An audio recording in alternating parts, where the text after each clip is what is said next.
It is time for your favorite Android podcast from the crew of blindandroidusers.com. Kick back and enjoy another fine episode from these Google fanboys as they navigate Android from a blindness perspective. And now, here are your hosts. Hello, and welcome to episode 31 of the Blind Android Users podcast. I'm Warren Carr here on this July the 10th, 2021. In our virtual studios today, some of my friends are not with us today, and so it's just me and Austin piloting this ship. We, however, have some great people joining us today. Austin, how are ya? I'm very good. I think what happened is some 2-3 days back, England won the quarterfinals, and so I think Ed has gone for some vacation to celebrate the win. So he's not there with us. He'll be back next week. So that is what is going on. So That's Warren, how right. was your 4th of July? The 4th of July was wonderful, and we had a lot of fun, and I thought about posting some of the fireworks to our Telegram group, and maybe I might do that. Today, though, we have in our upcoming segments, of course, Austin is going to be bringing us an announcement, and then in our app category, that is the must-have apps, we will be talking about that, yes, that wonderful topic, and that is printing. Following that will be the segment of the In Focus, and we will be having Shen Lo from SuperSense. In our app of the week, however, I will be demonstrating some app called Daily Babble. Concluding our segments of the week, we will be having our friend Doug Cameron, and that's my favorite segment, and that would be the My Android Journey story. So that's the lineup that we have for you guys. Austin, let's get that baby rolling. How about you tell us a little bit as to what's going on? That will be in our announcement segment. So in this segment of the announcements, we have got one announcement from the show, but a lot of announcements from Google, OnePlus, and all those things. So first, to get the show announcements, the blindandroidusers.com website will be down for rebuild. We are doing a complete site redesigning and a rebuild, and we will be down for over a month maybe. The website may be live if the work gets over faster. We cannot give you a time frame for how much time it will take. But if you go to the website, you can still go to blindandroidusers.com and you will be redirected to the backup site, that is blindandroidusers.podsite.io. So there's no change for you. Just the site layout or design may change in the time that we are maintaining the main site. Warren, what do you think about the Google removing Play support for Jellybean devices? The news about the Google retiring or sunsetting Jellybean as from the end of August this year, to me, it kind of brings back, bittersweet memories because it kind of brings a tear to my eye. Because when you look at it, Jellybean happened to be foundational in several ways because number one, it was the very first time that we were able to turn on the device, put on our two fingers down to enable accessibility. You remember that?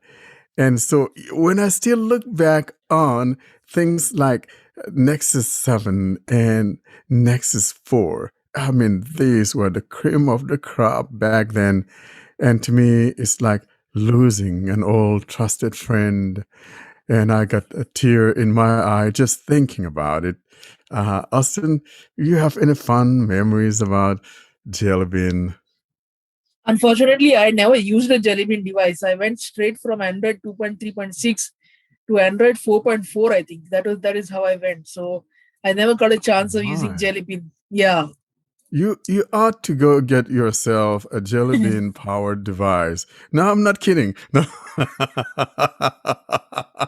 Because my gosh, how would anyone not experience Jellybean? It was major. I mean, it was a major turnaround, and it was during Jellybean that we had a lot of things like I talked about the accessibility enablement using the two finger hold down, and it was during that time as well that we have the LE Bluetooth support, and that actually paved the way for uh, enabling things to work well with watches and things like that. So Jellybean, definitely we need to go buy some Jellybean. I think I have a bag that my wife purchased me of Jellybean. I should maybe find it and shake it, so our friends will hear what Jellybean sounds like. But in reality, I think I have a Jellybean device sitting somewhere here, and it would be nice to find that. But I have to bring out that Jellybean. Listen to this. That's Jellybean. I got a bunch of that stuff in the bag there just because we are celebrating the departure of a friend and a hero. Goodbye, baby. And now, what do you think of OnePlus throttling apps and getting good scores on Geekbench? I There was an think once uproar on our Telegram group, and there was an uproar, for sure, because when I posted that on there early this week, or middle of the week, somewhere there, was it Tuesday or Monday, my buddies like Gary kind of went up in arms because of that. And well, the whole idea is not that we're really downplaying what is it, we're downplaying OnePlus. Rather, we're just pointing out what is going on, because in reality, it's not good to throttle apps. And the only app that it didn't throttle happened to be the Vivaldi browser. And I'm kind of beginning to wonder, why didn't they throttle Vivaldi browser? But about 300 apps, that's no bueno, man, including system apps for that matter. And I'm kind of wondering if TalkBack didn't even fall victim to this thing that OnePlus did. You know what I mean? yeah, and we are not only like blaming OnePlus for this. Tomorrow, if we get news that Google is doing such a thing, definitely we'll post about it. Yeah, absolutely. Of course, if Google were doing that, we would be, up in arms about it as well. So it's not that anyone is putting down OnePlus or anything of that sort, but the whole idea is that it's not good, and all in attempt to get a better benchmarking thing. That's no bueno, man. That takes me back to Huawei, when Huawei was using regular DSLR cameras and posting pictures, claiming that these were taken with its cameras on this phone. That's no bueno. Something odd going on. And our listeners will be wondering why we are only discussing of OnePlus on a podcast. Because what is the thing is our lists and our Telegram group, the majority of people have OnePlus device. Second is Samsung, then Pixel, and then some have LG and the others. So OnePlus is the majority. So anything happens to OnePlus, we can discuss about it. Now, OnePlus is big, and I'm actually still planning on getting a OnePlus device. But now, when I read about the next coming OnePlus Nord 2 5G, I'm kind of holding back, because I was going to get either the OnePlus N10G 5G over the N200. And now I'm like, gosh, I'm going to wait to see this OnePlus Nord 2 5G that's going to be coming with that MediaTek Dimensity 1200, which is going to be putting it up there. But of course, it's a MediaTek chip.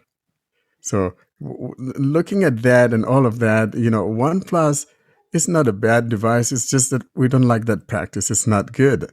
And that's all that we're trying to point out here.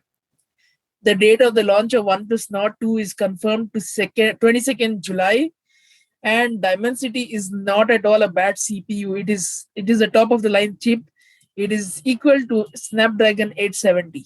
So it's not a bad chip. It's not a bad chip, and it's a good one. If one is going to be getting a OnePlus, and I hope that maybe it's priced accordingly, because if they kind of take the price and kill it, then it's not going to sell too well. The one thing, though, I don't think that thing is going to be coming to the United States. It will probably only be like in places like Europe and India, where the Nord was very popular. They kind of threw the low ones out here in the US for some reason, and I'm not sure as to why that is. So that's OnePlus there for us. I hope they launch it at a good price, and I hope they give us many 5G bands, because the previous OnePlus 9, which is very expensive, came with only one 5G band. So that is not good. Not good. So, but we'll see what happens with this particular OnePlus Nord 2. I think it's probably going to be a good device. And if it doesn't wind up being a good device, then we'll all hear about it. But looking forward to what it's going to be bringing to the table. You know how it is that OnePlus likes to tease and tease and tease, put a little, a tidbit about it, like a daily thing until that final day when they finally unveil it. So looking forward to seeing what they bring to the table. So last but not the least, what do you think about the OnePlus increasing updates? And also we have news about OnePlus merging ColorOS, but not the UI is not going to change so fast. It is going to be at the back end. So they're going to merge their back end code, and OnePlus and the Oppo teams are going to merge and give faster updates. So what do you think of all that? I know that probably some of the OnePlus fans are not kind of happy with the merger, but then, you look at the other side of the coin and then you realize that there's some goodness that comes as a result of this because instead of a 2-year update OS updates, you're getting 3 years of updates, OS updates, and then you're getting 4 of security patches. So I think it's a win-win situation, whichever way you look at it, because that gives OnePlus a better life and all of that. And who would not want to take OS updates? I would take OS updates over anything else, if you leave it up to me, because for me, I think those OS updates are very important. And most especially with the security patches, extending it beyond 3 years to 4 years, that's a good thing. And whether you like the Color OS or not, that's besides the point. We haven't seen it. Have you ever played with the Color OS before, Austin? I have played with it for maybe a minute or two, maybe maximum 5 minutes, and it is really inaccessible. Like everything in ColorOS is the reverse of Android. Like if you want to pull down the notifications in ColorOS, you have to swipe 2 fingers from down to top. So everything is reverse, and it's very, I don't know, I didn't like the OS. Now, what I'm thinking though, was that maybe a little while ago or was that recently? I'm basically what I'm saying is that it's probable that things have changed over the years or whatever since when you last saw it, unless of course if you just looked at it recently. No, How I long did it ago in was that? 2019. 2019. Oh, in 2019? Oh, yeah, Yeah. yeah. So that's not good. Well, I haven't seen any colored OS powered device, so I can't say anything about that. But whichever one it is, I think though that those people are aware of accessibility, and I'm not sure that they're just going to throw people under the bus when it comes to accessibility. They're not going to throw anyone under the bus, but for the listeners of the podcast using OnePlus devices, be aware that the UI is not going to change. This is only going to be some back-end code merging. I don't know how it will be. I hope it is good. Because Oxygen OS and the alert slider are the two things that are heart of OnePlus. If OnePlus removes any of the two, the majority of the heart of OnePlus is Oxygen OS. So if OnePlus removes Oxygen OS, then I don't think people are going to buy the phone much. I agree. And most especially, I think those are the two things that drive, OnePlus, and the fact that they use top-notch, hardware and, all of that is a big thing for OnePlus. Yeah, of course, they used to be the flagship killer, no more because their prices are up there with everybody as well. So good luck to OnePlus and looking forward to what they're going to be cooking. And hopefully we see some better things coming out of OnePlus and not getting things throttled. Yeah.